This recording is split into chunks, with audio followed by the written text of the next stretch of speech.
Hi friends, welcome to NithuMithuKitchen. Friends, இன்றைக்கி நம்ம கோதுமை மாவை வச்சு ஒரு ஈஸியான ஹெல்த்தியான வெஜிடபிள் தோசை எப்படி செய்கிறதுன்னு பார்க்கலாம்.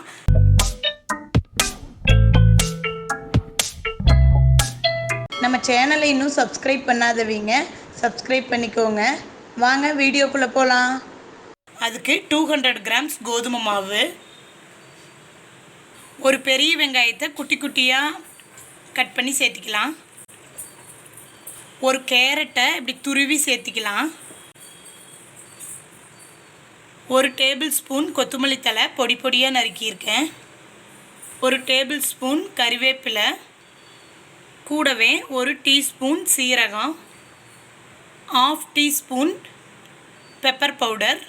இப்போது குழந்தைகளுக்கு நம்ம இந்த டிஃபனை கொடுக்கணுன்னா நம்ம இப்படியே மிக்ஸ் பண்ணிவிட்டு தோசை ஊற்றிக்கலாம். நம்ம சாப்பிட்றதுனா கூட ஒரு 2 பச்சை மிளகா பொடி பொடியாக அரிஞ்சு போட்டுக்கலாம். பச்சை மிளகாய், ஒரு டீஸ்பூன் உப்பு, தண்ணி ஒரு 1/2 லிட்டர் ஊற்றிக்கலாம். இதெல்லாம் போட்டு நல்லா மிக்ஸ் பண்ணிக்கலாம்.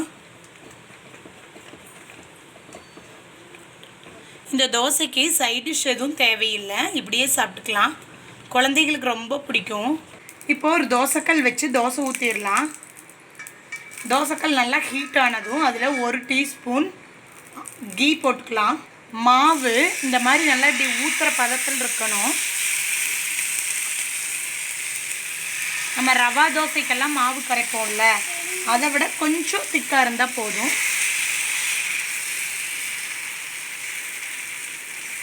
இப்போது ஒரு மூடி வச்சுக்கலாம். இப்போது ஒரு சைடு தோசை நல்லா வெந்துருச்சு. நான் அடுத்த சைடு திருப்பி போட்டுக்கலாம். இப்போது தோசை 2 சைடும் நல்லா வெந்துருச்சு, எடுத்துடலாம்.